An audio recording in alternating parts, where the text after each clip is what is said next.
হজে যাবেন? হজে দেখুন, হজে যাওয়ার একটা সুন্দর কথা বলি, মনে পড়েছে, বলেছিলাম না একটা কথা আপনাদের, শুনে নিন। হজে না গিয়ে হজ কবুল হয়েছে, বলবো? শুনে নিন। লোকটার নাম হলো আব্দুল্লাহ ইবনে মুবারক রাহমাতুল্লাহ আলাইহি। কি বললাম?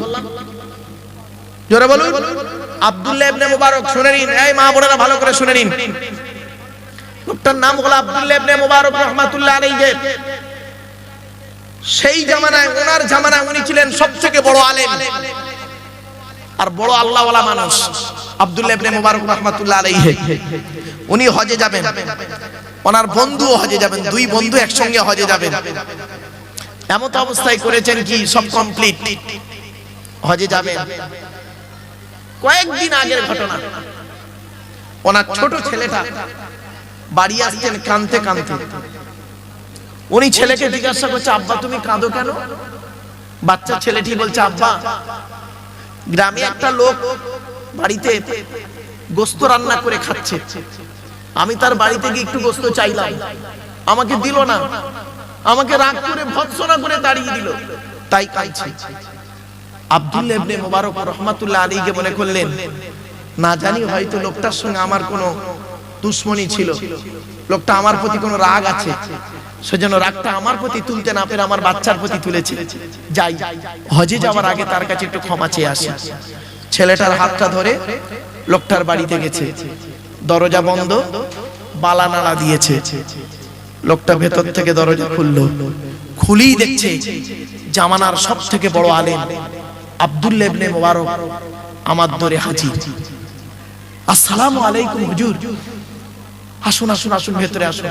বলছে, না বাবা আমি ভেতরে যাব না বাবা, তোমাকে একটা কথা জিজ্ঞাসা করব। বলছে, কি হুজুর বলুন। এই বাচ্চাটা আমার বাচ্চা, তুমি জানো? বলছে, জি হুজুর জানি তো, আপনার বাচ্চা জানি আমি। তুমি বাড়িতে আজকে গোশত রান্না করে খাচ্ছ? জি হুজুর, গোশত রান্না করে বাচ্চাদের নিয়ে খাচ্ছি। তা আমার এই বাচ্চাটা তোমার কাছে একটু গোশত চেয়েছিল? বলছে, জি। তা বাবা তুমি তাকে গোশত না দিয়ে ভৎসনা করে একটু রাগ করেছো?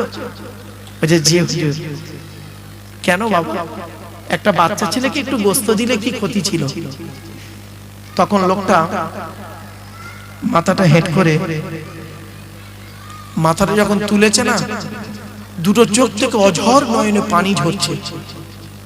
তো বলছে, বাবা কাঁদছো কেন? লোকটা কাঁদতে কাঁদতে বলছে, হুজুর আজ 3 দিন হলো আমার বাড়িতে রান্না হয়নি, চুলো জ্বলে না, আমার বাচ্চারা সব অনাহারে আছে। আজ সকালবেলা কাজে গিয়েছিলাম, দুপুর হয়ে গেছে, কোনো কাজ পাইনি, কিছু পয়সা ইনকাম হয়নি। বাড়িতে আসার সময় ভাবছি, কলিজার টুকরা বাচ্চাগুলোর মুখের পানে আমি, মুখের সামনে আমি কিভাবে দাঁড়াবো? আমি একটা বাপ হয়ে বাড়িতে আসার পথে রাস্তার ধারে দেখি একটা মরা প্রাণী, মরা হালাল প্রাণী, মরা হালাল প্রাণী পড়ে আছে।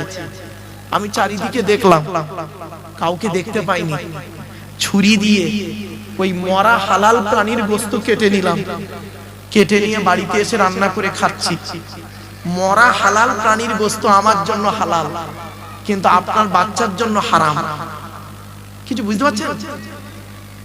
আয়াতটা দি, ইন্নামা হাররামা আলাইকুমুল মাইতাতা ওয়াদ-দামা ওয়া লাহমাল খিনজির ওয়া মা উহিল্লা বিহি লিগাইরিল্লাহ ফামানিত্তুররা গায়রা বাগিন ওয়ালা আদিন ফালা ইসমা আলাইহি। আল্লাহ বলছে, সহজ কথা বলছি, মদ, এই শুকরের মাংস, রক্ত, মৃত, আল্লাহ ছাড়া অন্যের নামে যেটা উৎসর্গ হয়েছে, এই 4টে বস্তু তোমাদের জন্য হারাম। তবে এমন একটা জায়গায় গিয়েছো, এমন পরিস্থিতির মধ্যে পড়েছো যেখানে ওইটা ছাড়া তোমার কোনো উপায় নেই, তখন তুমি খাবে, আমি আল্লাহ কোনো গুনাহ লিখবো না। তো হুজুর আমি তো একজন অসহায়, আমার কিছু নেই, তাই আমি মরা হালাল প্রাণীর গোশত কেটে নিয়ে রান্না করে খাচ্ছিলাম, এমন অবস্থায় দেখি আপনার বাচ্চাটা আমার ধরে এসে হাজির। এখন আমি চিন্তা করলাম, এই মরা হালাল প্রাণীর গোশত আমার জন্য হালাল, আমার বাচ্চাদের জন্য হালাল, আপনি তো হাজি মানুষ, হজ করতে যাবেন, আপনার জন্য, আপনার বাচ্চার জন্য তো হারাম। আমি জেনে শুনে কি করে হুজুর এই হারাম গোশত আপনার বাচ্চার জন্য হারাম, এটা কি করে দিতে পারি আপনার বাচ্চাকে বলুন? তো হুজুর আপনার বাচ্চাকে এই মরা প্রাণীর গোশত না দিয়ে যদি বড় অপরাধ করে থাকি, আল্লাহর রাস্তায় আপনি আমায় মাফ করে দিন। হযরত আব্দুল্লাহ ইবনে মুবারক রাহমাতুল্লাহ আলাইহি ঝরঝর করে কাঁদছে, চোখটা মুছে নিয়ে বলছে, বাবা দাঁড়াও আমি আসছি, তুমি দাঁড়াও আমি আসছি। সোজা বাড়ি গেলেন। বাড়িতে গিয়ে হজে যাওয়ার সমস্ত টাকাগুলো নিয়ে লোকটাকে দিয়ে বললেন, বাবা আমি এবছর হজে যাব ভেবেছিলাম, এই হজে যাওয়ার টাকাগুলো বাবা আমি তোমাকে সব দিয়ে দিলাম, তুমি ছেলে মেয়েকে নিয়ে খাও, ব্যবসা বাণিজ্য করো, আমার জন্য একটু দোয়া করো। উনি এবছর হজে গেলেন না। ওনার বন্ধু হজে চলে গেছেন। ওনার বন্ধু হজ থেকে বাড়ি ফিরেছেন। বাড়ি ফিরে সোজা আব্দুল্লাহ ইবনে মুবারকের বাড়িতে এসেছে। আব্দুল্লাহ ইবনে মুবারকের বাড়িতে এসে সালাম দিয়ে বলছে, আসসালামু আলাইকুম। ওয়া আলাইকুম আসসালাম। বন্ধু আব্দুল্লাহ ইবনে মুবারককে জিজ্ঞাসা করছে, বন্ধু আপনি হজ থেকে কবে ফিরলেন? মানে আব্দুল্লাহ ইবনে মুবারককে বলছে, আপনি হজ থেকে কবে ফিরলেন? তো আব্দুল্লাহ ইবনে মুবারক রাহমাতুল্লাহ আলাইহি বলছে, বন্ধু কিছু মনে করবেন না, আমি এবছর তো হজে যাইনি, আমার হজের টাকাটা একটা গরিব লোককে দান করে দিয়েছি ভাই, এবছর হজে যেতে পারিনি। তখন বন্ধু বলছে, ভাই আমার সঙ্গে কেন মিথ্যা কথা বলছেন ভাই আমার? বলছে আল্লাহর কসম করে বলছে আমি হজে যাইনি।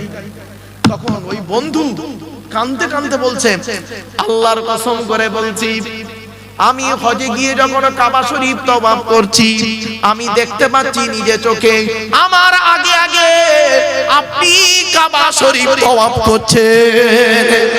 শুধু তাই নয়, আমি দূর থেকে দেখতে পাচ্ছি যখন আপনি হজরে আসওয়াদে চুমা দিচ্ছেন, আমি দূর থেকে দেখতে পাচ্ছি আমার আগে আগে আপনিও চুমা দিয়ে ফিরছেন। রাসূলের রওজা মুবারকে যখন গিয়ে সালাম দিচ্ছি, আমি দূর থেকে দেখতে পাচ্ছি আপনি আমার আগে আগে সালাম দিয়ে বেরিয়ে যাচ্ছেন। কপাল খারাপ আপনার সঙ্গে ওখানে দেখা হলো না, তাই এসে আপনার সঙ্গে দেখা করতে এসেছি। এই কথা শোনার সাথে সাথে আব্দুল্লাহ ইবনে মুবারক রাহমাতুল্লাহ আলাইহির চোখ থেকে ঝরঝর করে পানি পড়ছে। ওই রাতে আব্দুল্লাহ ইবনে মুবারক রাহমাতুল্লাহ আলাইহি ঘুমিয়ে আছেন। গভীর রাতে স্বপ্ন দেখছেন। একজন ব্যক্তি বলছেন, হে আব্দুল্লাহ ইবনে মুবারক, হে আব্দুল্লাহ ইবনে মুবারক, তুমি এই বছর হজে না গিয়ে হজের টাকাটা একজন গরীবকে দান করার কারণে আল্লাহ তোমার হজকে কবুল করে নিয়েছে। কি ভাবলেন? আর আপনি হজে গেছেন লোকের মেরে, লোকের জমি জায়গা মেরে, লোককে কাঁদিয়ে দু নম্বরি করে হজে গেছেন। ফালতু কথা দেখা বাবার হাজি, ছি, ওকে হাজি বলতে ঘৃণা লাগে। রাগ করবেন না বাবা, আমি এই জন্য আপনাদেরকে কথাগুলো বললাম, হয়তো আপনারা ওজন ঢুকেছেন। নারাই তাকবীর, নারাই তাকবীর। সৈয়দ সাহেব হুজুর কিবলা, সৈয়দ সাহেব হুজুর কিবলা, সৈয়দ সাহেব হুজুর কিবলা, নারাই তাকবীর। যাক আলহামদুলিল্লাহ, উস্তাদুল আসাদিস আল্লামা হুজুর এসে গেছেন। এখনই স্টেজে আসবেন, তবে হুজুরের আসার আগ পর্যন্ত বাবা আমি দু চারটা আলোচনা করি। হুজুর এসে গেলে ইনশাআল্লাহ ছেড়ে দেবো। বাপেরা, বহু আলেমের উস্তাদ, বহু বক্তার উস্তাদ, কি ভাবছেন? এজন্য কি এগুলো ফাটাচ্ছে বাবা? বোম ফাটাচ্ছে নাকি বাচ্চারা? ও চলে আমার বাপেরা, এজন্য আপনাদেরকে বলি, এতক্ষণ আপনাদেরকে আলোচনা করছিলাম কি কোরআনের পরিচয় দিচ্ছিলাম, তাই তো নাকি? আরে ভাই বলুন না, কোরআন যার উপরে নাযিল হয়ে যায় তার নাম কি? আমাদের নবী, আখিরি নবী মুহাম্মদ সাল্লাল্লাহু আলাইহি সাল্লাম, তার পরিচয়টা কি? আগে আপনাদের বলে নি, নবী হতে গেলে কটা শর্ত বলেছিলাম, ভুলে গেছে? আল্লাহর পরিচয় কটা বলেছিলাম, নবীদের পরিচয় কটা বলেছিলাম? তিনটে। কি কি? এক নাম্বার, যিনি নবী হবেন তার চরিত্র উত্তম হতে হবে। দুই নাম্বার, যিনি নবী হবেন তার উপরে আল্লাহর তরফ থেকে ওহী নাযিল হতে হবে।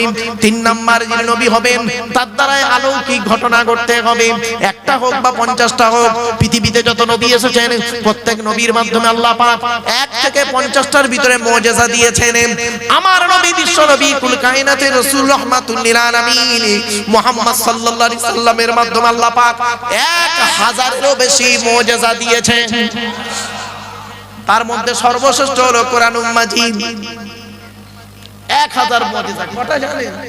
3-4টে তো খুব বেশি হলে 20টা বলতে পারবেন, তার বেশি পারবেন না। খুব বেশি হলে 50টা। চলো এখন আমাদের নবীর পরিচয়টা একটু জেনে নিই। আমাদের নবীর নাম মুহাম্মদ সাল্লাল্লাহু আলাইহি ওয়াসাল্লাম, তাই তো নাকি? নবী কোন বংশে জন্মগ্রহণ করেছেন? কোন বংশে? কুরাইশ। কার নাম কুরাইশ? তবে পরিচয়টা আপনাদের দেব, সুবহানাল্লাহটা জোরে বলতে হবে, পারবেন তো? হ্যাঁ চলো, কোন বংশ বললেন? মুহাম্মাদের বাপের নাম আব্দুল্লাহ, আব্দুল্লাহর বাপের নাম আব্দুল মুত্তালিব, আব্দুল মুত্তালিবের বাপের নাম আব্দে মান্নাফ, আব্দে মান্নাফের বাপের নাম হাশেম, হাশেমের বাপের নাম কুসাই, কুসাইয়ের বাপের নাম কিলাব, কিলাবের বাপের নাম মুররা, মুরার বাপের নাম লুবাই, লুবাইয়ের বাপের নাম কাব, কাবের বাপের নাম গালিব, গালিবের বাপের নাম ফিগির, ফিগির থেকে কুরাইশ বংশ এসেছে। নবীর বাপের নাম আব্দুল্লাহ, মায়ের নাম আমিনা, দাদার নাম আব্দুল মুত্তালিব, দাদির নামটা কি? নেতিলা বিনতে খব্বাব, ব্রাকেটে ফাতেমা, কেউ বলেছেন সামিরা। নবীর নানার নাম হলো আব্দুল ওয়াহাব জুহরি, নবীর নানির নাম হলো বারিরা বা বাররা, নবীর দুধবার নাম হলো হালিমা, নবীর দুধ বাপের নাম হলো হারেস, নবীর দুধ ভাইয়ের নাম আব্দুল্লাহ, নবীর বাপের নাম আব্দুল্লাহ, নবীর দুধ ভাইয়ের নাম আব্দুল্লাহ। দুটোজনে করে ফেলবেন না। নবীর জন্ম 570 খ্রিস্টাব্দে। ইংরেজি কি মাস ছিল? 29 আগস্ট। আরবি মাস ছিল রবিউল আউয়াল মাস, 12 তারিখ, মতান্তরে 9 তারিখ, সোমবার শবে সাদেকের সময় আরবের মক্কা নগরে কুরাইশ বংশে নবীর জন্ম। নবীর বাপেরা হলো 10 ভাই, নবীর মায়েরা হলো 19 বোন। নবীর 9টা চাচা, 18টা খালা, 6টা ফুফু, 7টা ছেলে মেয়ে। আপনি তো নবীর কিছুই জানেন না, শুধু আই লাভ মুহাম্মদ সাল্লাল্লাহু আলাইহি ওয়াসাল্লাম এইটুকুই জানেন। আগেই বলেছিলাম ভালোবাসা ভালো লাগা দুটো এক নয়। নবীর 9টা চাচার নাম কি? বড় চাচার নাম হারেস, কি বললাম? হারেস, জুবায়ের, মুকাইয়িম, ফাইদাক, জাইদাক, আবু লাহাব, হামজা, আব্বাস, আবু তালেব। নবীর বাপ হলো আব্দুল্লাহ। নবীর 7টা ছেলে মেয়ে, 3টে পুত্র সন্তান, 4টে কন্যা সন্তান। 3টে পুত্র সন্তানের নাম কি? বড় ছেলেটার নাম হলো কাসেম, পরের ছেলেটার নাম হলো তাহের বা তৈয়ব, ছোট ছেলেটার নাম হলো ইব্রাহিম। নবীর সবথেকে যে সন্তানটা বেশি দিন বেঁচে ছিলেন, পুত্র সন্তান, 17 মাস 14 দিন। 17 মাস 14 দিন। নবীর জন্ম ইংরেজি তারিখটা কত বললাম? 29 আগস্ট। কত কত? 29 আগস্ট নবীর জন্ম, সোমবার। আর নবীর আকিকা হয়েছিল 5 সেপ্টেম্বর। নবীর আকিকা হয়েছিল 5 সেপ্টেম্বর। 7 দিনের মাথায় নবীজির আকিকা করা হয়েছিল, মনে রাখবেন এগুলো। এবার আসছি নবীর 4টে কন্যা সন্তান। বড় মেয়েটার নাম হলো জাইনাব, রুকাইয়া, উম্মে কুলসুম। ছোট মেয়েটার নাম হলো ফাতেমা, যার সঙ্গে নবীজি হযরতে আলী রাদিয়াল্লাহু তাআলা আনহু বিবাহ দিয়েছিলেন। ঠিক না বেঠিক? চলুন এখান থেকে একটা শিক্ষা নিয়ে নিন। কোন ছেলেকে জামাই করবেন, আমার মা বোনরা ভালো করে শুনে নিন। কোন ছেলেকে জামাই করবেন, যাই তাই ছেলেকে জামাই করতে যাবেন না। আর কোন মেয়েকে বৌমা করবেন, যাই তাই মেয়েকে বৌমা করতে যাবেন না। খালি সাদা চামড়া দেখে ছুটবেন না, সব সাদা চামড়ার মেয়ে ভালো নয়। বাংলায় একটা কথা আছে, নদীর জল ঘোলা ভালো, জাতের মেয়ে কালো ভালো। বুঝতে পারছেন? কোন ছেলেকে জামাই করবেন, কমসে কম যে ছেলের মধ্যে 2টো গুণ পাবেন। কটা কটা কটা? 2টো। কোন মেয়েকে বৌমা করবেন, যে মেয়ের মধ্যে কমসে কম 6টা গুণ পাবেন। আগে ছেলেদেরটা শুনে নিন। 1 নাম্বার ছেলেটি সৎ ছেলে কিনা খবর নেবেন। সৎ কাকে বলে বক্তব্যের শুরুতেই আমি আপনাদেরকে বলেছিলাম, মনে পড়ছে না? ভুলে গেছেন? 2 ঠোঁটের মাঝখানে 2 রানের বীজখানে খবর নিয়ে দেখবেন। আপনি তো খালি মেয়ে দেখতে গেলে, ছেলের বিয়ে দিতে গেলে মেয়ের চরিত্রটা কেমন দেখেন, মেয়ের মা কেমন, মেয়ের বাপ কেমন, মেয়ে কটা প্রেম করেছে, আর ছেলের বাপ যে কি নষ্ট করেছে এটা দেখেন না কেন? ছেলের বাপের চরিত্র দেখেন না কেন? ছেলের মায়ের চরিত্র দেখেন না কেন? ছেলের চরিত্র দেখেন না কেন? বাস্তব কথাটাই বললাম। চলুন, 1 নাম্বার ছেলেটি সৎ ছেলে কিনা খবর নেবেন, 2 নাম্বার ছেলেটি কর্মী কিনা খবর নেবেন। বাপের হোটেলে খায় এমন ছেলেকে জামাই করবেন না, ফেসে যাবেন। ছেলেটা পরিশ্রম করে কিনা খবর নেবেন। এবার আসছি, কোন মেয়েকে বৌমা করবেন? যাই তাই মেয়েকে বৌমা করবেন না। আমার মা বোনদের বলে যাচ্ছি, মায়েরা বোনেরা ভুল বুঝবেন না, যে মেয়ের মধ্যে কটা গুণ বলেছি বলো, ছোটা কোথায় আছে? চলো, কটা গুণ? মুসলিমাতিন, মুমিনাতিন, কানিতাতিন, তাইবাতিন, আবিদাতিন, সাইহাতিন, সাইয়্যিবাতিন ওয়া আবকারা। 28 নম্বর পারা 19 নম্বর পৃষ্ঠা 11 নম্বর লাইন, সূরার নাম সূরা তাহরীমের 5 নম্বর আয়াত। 1 নাম্বার দেখবেন মেয়েটি মুসলমান কিনা খবর নেবেন, 2 নাম্বার দেখবেন মেয়েটি বিশ্বাসী মেয়ে কিনা খবর নেবেন, 3 নাম্বার খুব ইম্পর্টেন্ট কি জানেন? কানিতাতিন, আনুগত্যশীলা মেয়ে কিনা খবর নেবেন। দূর থেকে খবর নিয়ে দেখবেন মেয়েটি ওর বাপ আর মাকে ভক্তি শ্রদ্ধা করে কিনা খবর নেবেন। দূর থেকে খবর নিয়ে সঠিক তথ্য যদি পেয়ে যান মেয়েটি ওর বাপ আর মাকে ভক্তি শ্রদ্ধা করে না, খবরদার যত বড় পীর সাহেব মজুমনি সাহেবের মেয়ে হোক, আর মাস্টার ডাক্তার ইঞ্জিনিয়ার প্রফেসর হোক, আর যত শিক্ষিতা মেয়ে হোক, খবরদার ওই মেয়েকে জীবনে কোনোদিন বৌমা করবেন না। ও ওর নিজের বাম্মাকে ভক্তি শ্রদ্ধা করে না, তোমার বাম্মার পাতে সহজে 1 থালা ভাত দিতে চাইবে না। ঠিক না বেটা? বেশিরভাগ মেয়েদের সংসার নষ্ট হয় মেয়ের মায়ের কান ভাঙা নিতে। ঠিক না বেটি? যে মেয়ের মা যত বেশি চালাক, ওই মেয়ের কপালে তত তাড়াতাড়ি তালাক। ঠিক না বেটি? যে মেয়ে ছেলে দেখবেন, এই মা বোনরা রাগ করো না, মা বাস্তবটাই বলছি, যে মেয়ে ছেলে দেখবেন বিয়ের পরে স্বামীর কথার গুরুত্ব না দিয়ে ওর বাম্মার কথায় উঠে বসে, ওই মেয়ের সংসার হলো জাহান্নাম। বাস্তব কথা বলে যাচ্ছি। ছেলেরা তার শ্বশুর শাশুড়িকে জানা ভক্তি করে, তার 4 আনা যদি মেয়েরা ওদের শ্বশুর শাশুড়ির করত, সংসারটা জান্নাত হয়ে যেত। ঠিক না ঠিক? বাস্তব কথা বলে গেল। মেয়েদের শত্রু পৃথিবীতে 2টো।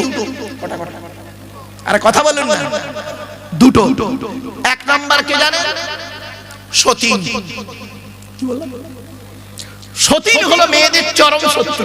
কিরকম শত্রু দেখুন, মা বোনদের বুদ্ধি দেখুন, মা বোনদের বুদ্ধি। মা বোন দেখে যাও না, মা বুদ্ধি দেখুন, মেয়েদের বুদ্ধি কিরকম। স্বামী মরে যায় যাক, স্বামী মরে যায় যাক, সতীন তো বিধবা হলো। বুঝতে পারলেন না? স্বামী মরে যায় যাক, সতীন তো বিধবা হলো। ও নিজে যে বিধবা হয়ে গেছে ওর খেয়াল। মেয়েদের আরেকটা শত্রুর নাম বলছে, শুনুন, একদম বাস্তব কথা বলছি বাবা, হয়তো সাময়িক শুনতে একটু হাসি লাগবে, জ্ঞানী যারা বোঝে তারা শুধু ইশারা। মেয়েদের আরেকটা শত্রুর নাম শুনুন, ননদ। ননদ বোঝে হুজুর? ননদ। এজন্য আপনাদেরকে বলে যাচ্ছি, বোনেদেরকে যখন ছোলা, চিনি, জামা কাপড়, টাকা পয়সা দেবেন, বউকে না যাইনে দেওয়াটাই হলো উত্তম। আর এখানে অনেকে আছে বউ পাগলা বিবির গোলাম। বোনকে একটা শাড়ি দিচ্ছে, বউকে জানিয়ে, জানো সোনা এইটা বোনকে দিচ্ছি, ওর কলজা ফেটে যাবে।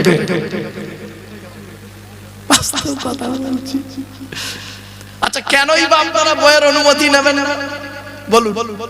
অবশ্যই বইয়ের অনুমতি নিতে হবে, অবশ্যই নিতে হবে আপনার বইয়ের অনুমতি। কেন নেবেন বলবো। মনে আছে আপনাদের বাসর রাতে ফুলসজ্জার ঘরে, গভীর রাতে একা একা বইয়ের ঘরে যখন ঢুকেছিলেন, মনে মনে কি বলেছিলেন? 50,000 টাকা ইয়াম্মা গাড়ি 5 ভরি সোনার বিনিময়ে আজ থেকে তোমার বাপের কেনা চাকর গোলাম হইয়া গেলাম।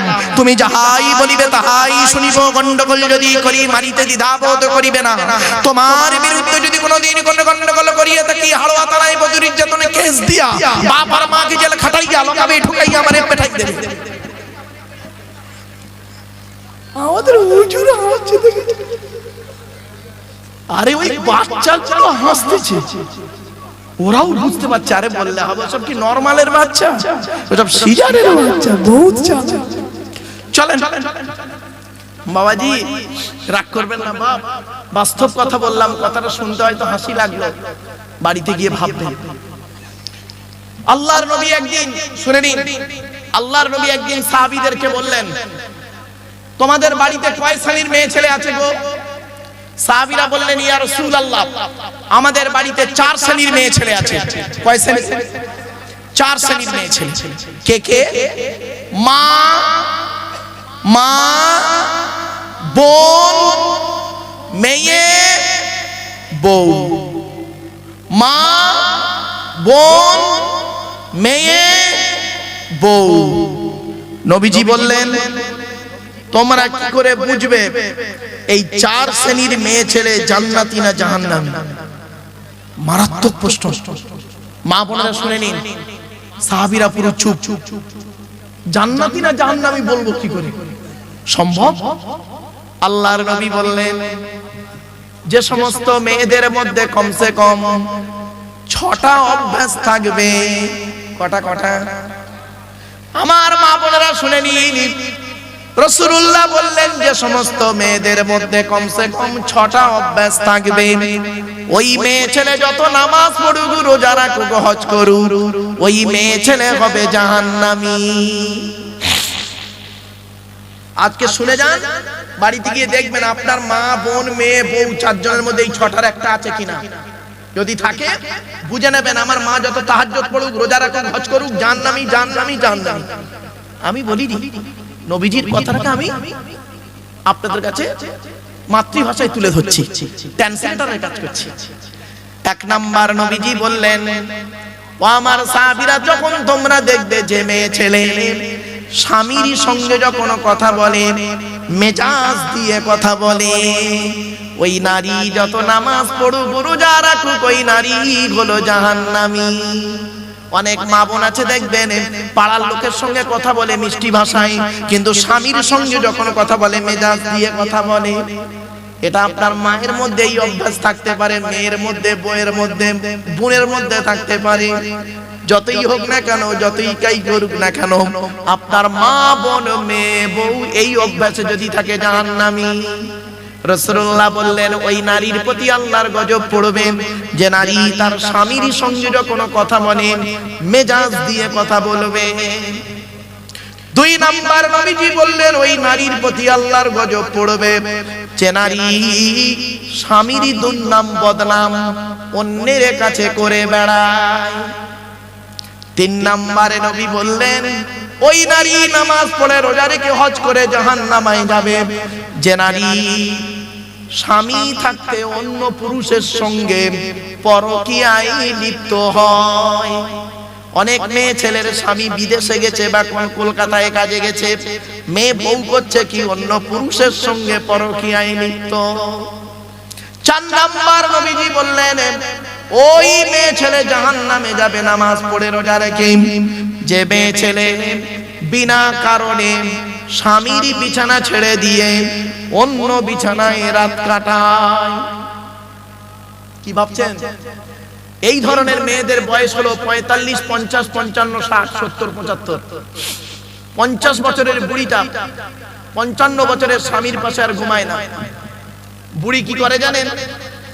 বুড়োর শরীর খারাপ, হার্টের রোগী, সুগারের রোগী, প্রেসারের রোগী, স্ট্রোক রোগী, কখনো মরে কখনো বাঁচে খবর নেই। বুড়ি করে কি জানেন? ছোট ছেলের ঘরে ঘুমায়, খাটের উপরে ঘুমায়, নাতিটাকে নিয়ে ঘুমায়, তাহাজ্জুদের নামাজ পড়ে, কোরআন তেলাওয়াত করে, তাসবিহ টানে। ওর কোরআন তেলাওয়াত তাসবিহ কিছুই কবুল করবে না আল্লাহ, স্বামী যদি নারাজ থাকে। একজন পুরুষ 4 জনকে খুশি করলে জান্নাতি। হে পুরুষ, তুমি তোমার রব আল্লাহকে খুশি করো, অর্থাৎ কোরআন মোতাবেক জীবন যাপন করো। হে পুরুষ, তুমি তোমার নবীকে খুশি করো, নবীর হাদিস মোতাবেক সুন্নাহ মোতাবেক জীবন যাপন করো। হে পুরুষ, তুমি তোমার জন্মদাতা বাপকে খুশি করো। হে পুরুষ, পেটে ধরা মাকে খুশি করো। একজন পুরুষ যদি চারজনকে খুশি করতে পারে সে জান্নাতি জান্নাতি জান্নাতি। একজন নারী তিনজনকে খুশি করলে জান্নাতি। হে নারী, তুমি তোমার রব আল্লাহকে খুশি করো, অর্থাৎ কোরআন মোতাবেক জীবন যাপন করো। কোরআন মোতাবেক জীবন যাপন করো। কোরআনে নারীর যেভাবে পোশাক পরতে বলা হয় যে সেইভাবে পোশাক তুমি নারী পরো। মেয়েদের 5 রকম পোশাক পরা হারাম। কিতাবুল লিবাসের হাদিস বাবা, আমার বাবার কথা নয়। কে বলবে, কে শুনবে? ওয়াজ শোনার লোকের অভাব। এখন কি হয়েছে জানেন? এখন ওয়াজ হয় দুটো, এই ওয়াজের অ্যাটেনশন হয় দুটো কারণে, দূর আর সুর। কি বললাম? দূর আর সুর। এখানে যদি একটা বক্তার নাম লিখে দিতেন, যাই তাই বক্তার নাম লিখে দিয়ে খালি পাশে লিখে দিতেন মিশর। কি বললাম? মিশর কি আফ্রিকা? সে দেখা যাচ্ছে আফ্রিকায় ছাগল চড়ায়, আলেম ছাগল চড়ায়। ওই আফ্রিকা নাম শুনেছেন? প্যান্ডেল ভর্তি। দূর। আর একটা কি বলুন? সুর। এই দূর আর সুরের দিকে না তাকিয়ে কোরআন হাদিস সুন্নাহর মোতাবেক ইজমা কিয়াসের দিকে ফিরে আসা।